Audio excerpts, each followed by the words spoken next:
Hora de Saúde. Oferecimento Oncológica do Brasil, Centro Avançado de Ensino, Pesquisa e Tratamento do Câncer.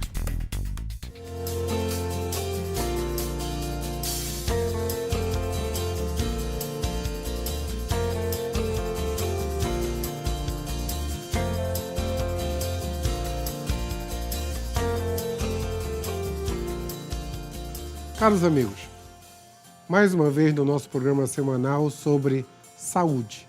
Saúde do que existe de melhor no mundo, o que se faz no Brasil e o que se faz no Pará, o que se faz aqui em Belém. Hoje nós temos um tema fantástico. Nós vamos discutir hoje obesidade e o tratamento da obesidade, que é o tratamento mundial hoje. Convidamos o professor Acácio Centeno. O professor Acácio Centeno é professor de cirurgia da Universidade do Estado e é o responsável no Protogastro sobre a cirurgia bariátrica, uma de minhas referências, ele que operou a maioria dos meus pacientes com obesidade. E nós vamos discutir justamente nos próximos minutos esse assunto. Acácio, primeiro, obrigado por ter vindo. E a pergunta é da minha vizinha. Por que chama cirurgia bariátrica? Bom, Eduardo, eu queria primeiro te agradecer por me convidar para participar desse programa e abordar um tema tão atual e importante, né, eu diria. Mas, respondendo à tua pergunta, eu diria o seguinte. Cirurgia bariátrica é toda cirurgia realizada com o objetivo de produzir perda de peso. Então, toda vez que alguém disser, eu fiz uma cirurgia bariátrica, significa que aquela pessoa fez uma cirurgia para produzir perda de peso. Existem várias técnicas, mas o termo bariátrica significa uma cirurgia para produzir perda de peso. Essa cirurgia, ela é antiga ou é só dos anos 90 para cá? Na verdade, você tem várias técnicas para realizar, técnicas de cirurgia bariátrica, né? A considerada padrão ouro, que é o bypass gástrico em Y de Roux, ela tem cerca de 120 anos. Na verdade, essa cirurgia ela foi idealizada inicialmente para tratar câncer. E o que se observava? Aqueles doentes que ficavam curados do câncer, eles emagreciam e não voltavam mais a engordar. Então, depois da cirurgia, perdia o peso e estabilizava. Então, veio a ideia, por que não usar essa cirurgia também para tratar essa doença, que é a doença obesidade? A partir daí, então, começou-se a utilizar essa cirurgia e que ainda nos dias de hoje é a melhor de todas. Então, essa cirurgia que é utilizada normalmente para tratamento da obesidade, ela tem mais de 120 anos. Acácio, a obesidade, tirar uma dúvida também é doença? Ela tem inclusive um CID pela Organização Mundial da Saúde, né? Ela é reconhecido como uma doença. E o CID é E66, que é o CID da doença obesidade. O grande problema que a gente observa ainda hoje em alguns locais é que as pessoas ainda veem a obesidade como um problema estético. Abordam a obesidade porque dizem, por que o obeso é tão cobrado só porque ele não se enquadra nos padrões estéticos que a sociedade existe? Eu diria que não é bem isso, não. Tanto é verdade que hoje quem trata da obesidade é o cirurgião do aparelho digestivo, é a endocrinologista, é a nutricionista. Na verdade, a obesidade ela é uma doença extremamente grave. Para você ter uma ideia, um doente obeso ele tem a chance de desenvolver cerca de 30 doenças. Tem um estudo muito interessante, publicado no New England Journal, em que eles acompanharam 2 grupos de pacientes, da mesma idade, do mesmo sexo, e acompanharam um grupo obeso e o outro não obeso, com vários graus de obesidade, e acompanharam esses doentes ao longo dos anos. E o que eles observaram? Que os indivíduos do grupo obesidade, independente do grau, se é leve, moderada ou grave, sempre morreram mais precocemente do que os indivíduos com peso normal. Os europeus têm uma frase chocante até, que é assim, não existe idoso obeso. É verdade. Não existe idoso obeso. Todo gordo morre cedo. Precocemente. Precocemente. Os endócrinos preferem usar, não existe obeso sadio. Né? Mas os europeus Eu aprendi essa frase num curso em Portugal uma vez. O português falou: não existe idoso gordo. Todo gordo morre cedo. Então, hoje, tem que tratar. Nós somos médicos quase da mesma idade, eu tenho 30 e poucos anos de médico. Durante muito tempo, se tentou dieta disso, dieta do doutor Antônio, dieta do doutor Pedro, dieta do doutor Atkins, eu estava tentando, e com o tempo ficou provado que essas dietas não funcionaram, né? Todo mundo, eu sempre digo para o pessoal, se fosse para perder 4 quilos, a gente almoçava melão e jantava melancia por uma semana. O problema é que depois a gente aumenta a 8. Isso está provado cientificamente que não funcionam as dietas loucas. Todo dia na TV, principalmente na TV a cabo, tem uma dieta louca programada. Meu Deus, mais uma, né? E hoje em dia a gente sabe que isso é muito difícil. E a cirurgia bariátrica veio resolver o problema. Eu considero que a cirurgia bariátrica foi, assim, não uma evolução, mas uma revolução na medicina para esse tipo de tratamento. E aí eu te perguntar, técnicas, elas são complexas ou tem o padrão ouro que é melhor seguir? Primeiro, com relação à obesidade, só voltando ao tema que você abordou de sobrevida, os estudos mostram que um obeso mórbido ele vive 20% a menos do que um indivíduo de peso normal. Então, é uma diferença significativa. 20% é um absurdo 20%. de anos. Então, é uma coisa significativa. Então, a ideia de que eu preciso emagrecer para ficar dentro dos padrões não é bem assim. Eu preciso emagrecer para viver mais, viver com saúde, com qualidade de vida.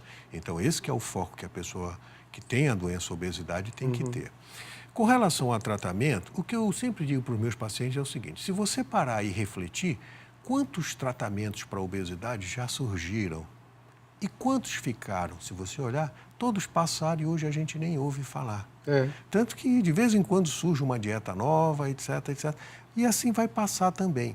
Se você parar para pensar qual o tratamento que continua ainda mostrando eficácia, bons resultados, é a cirurgia. Então, a cirurgia realmente foi um grande avanço no tratamento dessa doença grave, que eu te diria, sem receio de errar, de que é a doença que mais cresce no mundo. E é uma doença extremamente grave. Então, é importante a gente ter isso em mente. Obesidade é uma doença que não tem cura. Então, esse é o primeiro entendimento que o doente obeso tem que ter. Ele tem uma doença que não tem cura, ela tem controle. A cirurgia não vai curar a doença dele. A cirurgia vai ajudá-lo a controlar a doença dele, mas ela não vai curá-lo. E a cirurgia, ela é uma parte. Uma outra coisa que sempre tem que vir acompanhado junto com a cirurgia é que o paciente precisa mudar o estilo de vida dele para o resto da vida. Não pode ser aquela ideia, eu vou me formar no final do ano e eu quero entrar no meu vestido, eu vou fazer uma dieta para entrar no vestido. Quando parar aquilo ali, vai voltar a engordar tudo de novo. É a história do melão com melancia. Exatamente. Então, recentemente apareceu num programa uma moça tomando uns sucos, comendo uns negócios, quer dizer, uma dieta sem nenhuma orientação. E essa moça não vai conseguir passar o resto da vida dela comendo aquilo. Então, por isso que ela tem que ter uma orientação. E quando for começar um tratamento para a obesidade, ela tem que ter ideia o seguinte: este tratamento eu tenho condições de fazer para o resto da minha vida? Porque se ela não tiver, não adianta nem começar, porque na hora que parar, vai engordar tudo de novo. Está na minha cabeça que só iria para a cirurgia bariátrica aquele indivíduo com índice de massa corpórea superior a 40. Hoje os trabalhos dizem que não precisa ser tanto. Isso é real?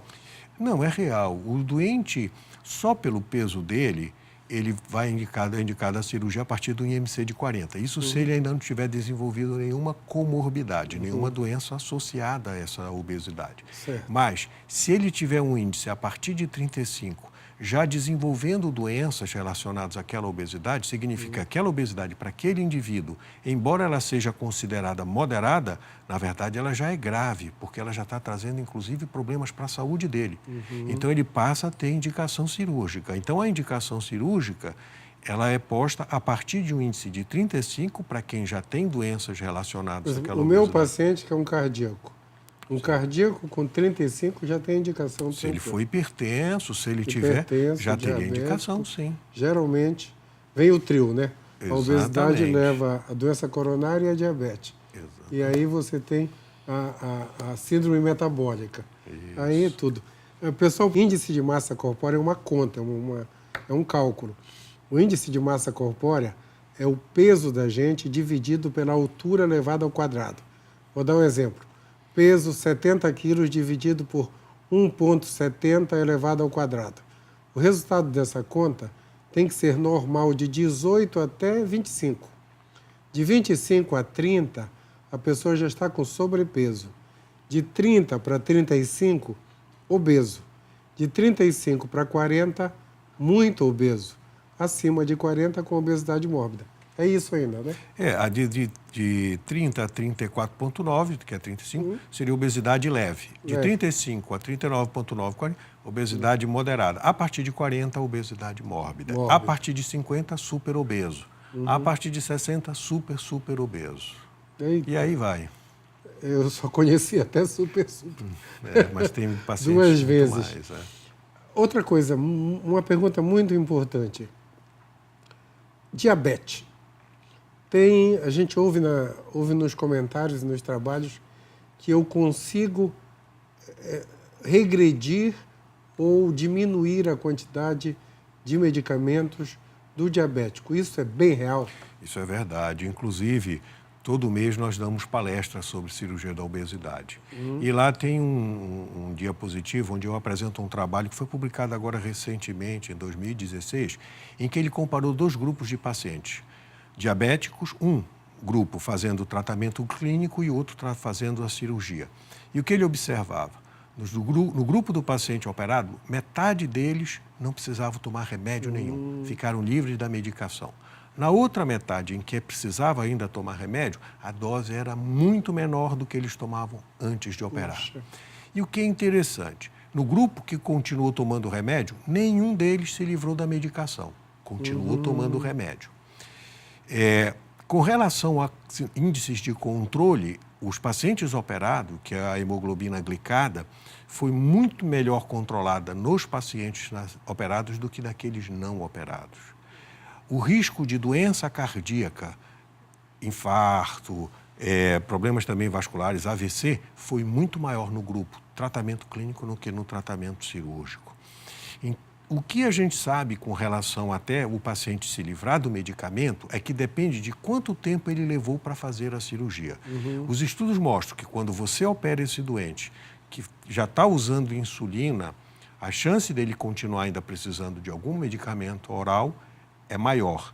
E se ele tiver mais de 5, 10 anos tomando insulina, a chance dele continuar ainda é maior. Então, eu te diria que o resultado da cirurgia, dele se livrar da medicação, depende de quanto tempo ele levou para resolver aquele problema. Ser operado ou não. A Cássia, a gente vai continuar falando de diabético, obeso, no intervalo.